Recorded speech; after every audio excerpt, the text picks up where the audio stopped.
Hey everyone, how you doing? I'm Lamont, Gilchrist, www.lgfitnessmessiah.com, my webpage. I'm going to talk about an issue today that I don't think a lot of people understand or can wrap their brain around.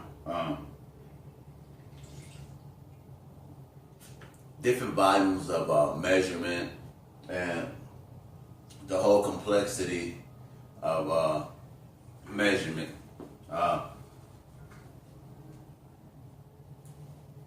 Unlike geometry or mathematic measurements, when we're talking about measuring calories, like counting calories, I get into discussions with people all the time, and other scientists and other people like myself, and usually the discussion goes to this degree, somewhat like, I have a client, they're doing this, they haven't taken an X amount of calories and they're burning X amount of calories.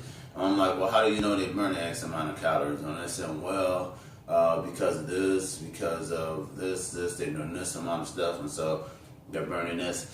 It is more complex than what people will have you believe as far as like caloric burn, or what types of calories you burn, or even actually burning calories. It's not an absolute science.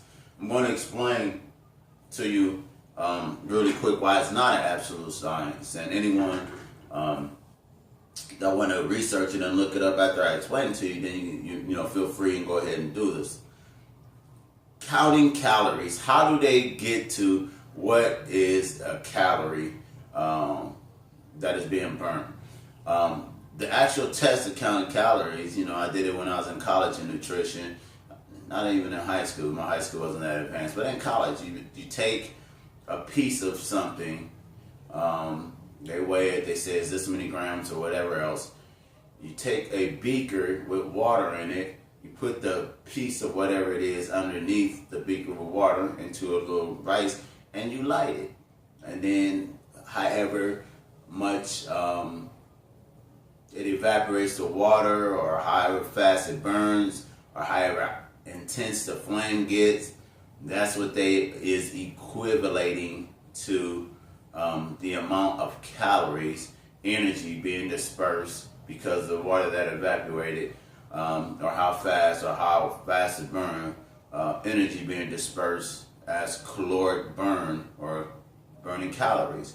Well, right there, anyone with any kind of mind or any kind of common sense will say, well, shit, I don't have little fires going on inside my body, so how am I burning these calories? And that's what a logical person would think, and I'm logical, so I've always struggled with things that didn't make logical sense, because I'm intellectual and logical. When you're enlightened, you're trying to find the real truth in everything. So what people fail to understand about counting calories and caloric burn is that there are hormones inside your body that take certain calories or certain things into the mitochondria of the muscle, and then they have to be broken down into other things. So in theory, even in counting calories, you would have to break whatever the protein or fats or whatever down to what is actually being burnt inside your body to actually get the caloric burn in the amount of time, as opposed to being metabolized or being stored, which is another end of the clock that's racing against your caloric intake as far as being utilized as energy, or being stored, or being discarded as bio or waste or anything else. So you have all these different chemical reactions going on inside your body. So the actual act of how they calculate counting calories, it may be cool. That is cool as far as energy dispersed, as far as how much energy, if you're going to use that to run your car, and you're going to use something, you're going to put a little lighter underneath it, and you're going to set it on fire, and it's going to burn, and that's how much heat it's going to give off for that time while you're staying warm, then that's perfectly fine. As far as saying caloric burn or energy dispersed or energy or anything else.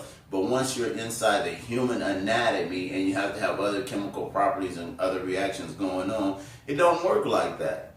You know what I'm saying? So you can't say you burn this amount of calories or you burn this amount of calories of fat or whatever. There are certain properties that science will come to understand. If you raise your heart rate to this level, then you're burning fats, then you're working on cardiovascular, you're burning proteins, fats, and carbohydrates at a certain thing. Now, no science has come pretty close. That's just like when I tell people about getting on a scale. You can weigh yourself on a scale throughout the day, and every time you get on the scale, you can weigh a different weight. That doesn't, you factor in bone density, hydration, water hydration, being full, not being full, glycogen storage, glycogen depleting, fat loss, So people, do not get caught up in these gimmicks and these verbiage that people who want to sound intelligent use. I tell, and I've heard this because this is a very good statement. I heard the guy who invented 5-hour energy, man. He was like, they doing research and he's trying to do things to save the world, and he's doing new projects and stuff like this. And a lot of people who come to want to be hired by him have PhDs, and he'd be like, man, I don't really hire people with PhDs. I check history with people with PhDs because they know the history and they know how they got to this particular point. But the reason why I really don't hire people with PhDs is because now you're resting on their credentials, and so they already been trained to think like everybody else. You have to think outside of the box. I ain't knocking people with PhDs, you know what I'm saying? Because you got to have a level of discipline, structure, and you have to have some uniform thinking with your comrades to come up to certain theories. But, it's been Darwin had a PhD. There's been a lot of PhD people who thought things as far as like human evolution, people being 3/4 of man and stuff like that, and people follow that stuff, and millions of people was murdered with people with PhDs. So don't get it twisted. PhDs does not mean intelligent, and it does not mean rational, reasonable, or intellectual thinking. It can mean that you come up with a hypothesis and a theory, and for the most part, you can convince people to follow your hypothesis and theory for lack of more intellectual understanding. But it doesn't necessarily mean that you are correct or incorrect. I'm not knocking either way. But under certain circumstances, it should hold true under all situations. And since the world is a big variable that you do not control as a controlled environment, it's very hard to come up with rational theories that can fit everyone in that same theory for people with PhDs and for anyone that can follow that. So understand, no matter what it is that you're doing, you're an individual, and you have to find out the correct information for what it is that you're doing. That's my take on caloric intake, body fat analysis, machines, calipers and stuff like that. Not really accurate, even though use all these things. I'm going to tell you exactly, to be honest with you. Performance, flexibility, mobility, the way that you move, the way that your brain functions, the way that your body feel, along with your weight, the way that your clothes feel, the longer duration you're able to do something, the further you're able to take something, the stronger you get, the faster you get, the more explosive you get, the longer you're able to do something under fire for a period of time, the amount of stress that you're able to handle mentally, physically, and spiritually will tell you if you're getting healthier or if you're pushing your body hard enough or if you're getting close to your goals. For lack of a better verbiage or words to use, sometimes we can just get caught up into just believing stuff just because someone so-and-so said it or just because the masses believe it. Once again, I repeat, if so-and-so jump off a bridge, are you going to jump off a bridge too just because so-and-so said? See, I believe the more informed you are about the process of getting in shape and where you got to go, the more scientifically informed you are, the better understanding you have for what the process is and how people come up with these different calculations on why people do particular things, the more tools you have to come up with your own rationale, understanding, and come up with your own strategic plan that fits you for your lifestyle. There is no cookie cutter plan for anyone. I hope this helped.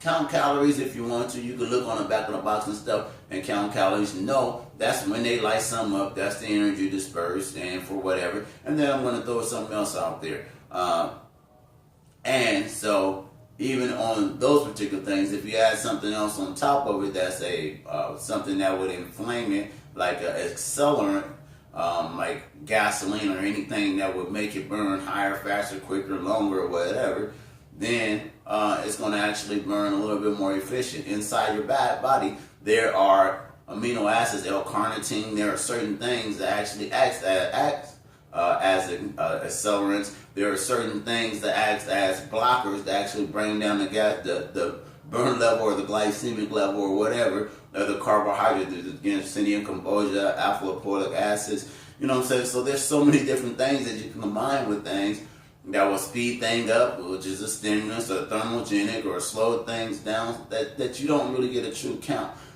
When you are doing cardiovascular work and you're holding on to the things, your heart rate is a good indication of how much stress you're putting on your heart. Doesn't tell the whole tale. The calories on the thing may be a good indication. Per in general, saying something is a good number to look at. But the distance, I went 1 mile this time in this amount of time. Now I went a mile in this amount of time, a little bit faster. You can tell if you're getting more efficient. You can tell by your breathing. You can tell how long it takes you to recover. And all the other things. Oh, and one other thing, I don't want to ramble on my program.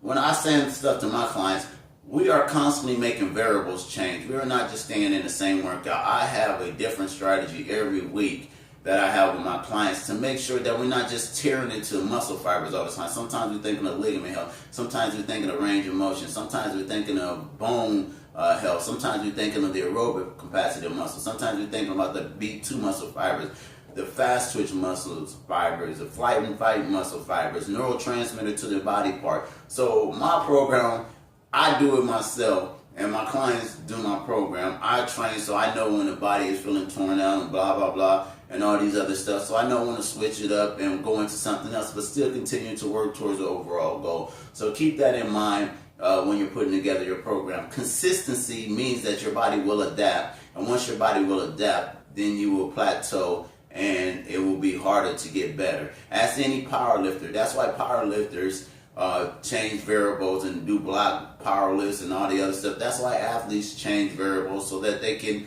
make their body have to change to improve, to become more efficient at doing everything. Just don't think because you're lifting heavy weights or you're doing stuff like that. Power lifters don't look like bodybuilders.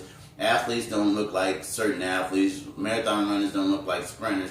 So just because you're training like an athlete, or just because this athlete said this is what's going on, doesn't necessarily mean because your bench is bigger. I mean, really, to be honest with you, people who have good bench, you have short arms, you get really wide, you have a big barrel chest, and you only move the bar this far because you're thinking of distance. When you're thinking about being efficient, same thing with a deadlift person. You got long arms, the bar, your hands hang almost to your knee, so you only got to bring the bar up that far. Genetics make better powerlifters, deadlifters, benchers, and stuff like that. And sometimes, people who got long arms like myself, it's hard because you got to travel a longer distance. So for tall people, it's either harder. Doesn't mean that you're not doing the same amount of work or even greater work because you got a greater distance to travel. No, but you're just not moving the same amount of weight. So you got to be realistic about everything that you're doing and seeing if it fits your body type, and not getting discouraged because you're not making perceived thoughts about gains and what it is to get stronger, or what it is to become more efficient, what it is to be getting better. But you're using scientific, rational, intellectual reasoning to come up with these hypotheses. My name is Lamont Gilchrist. Thanks. See you later.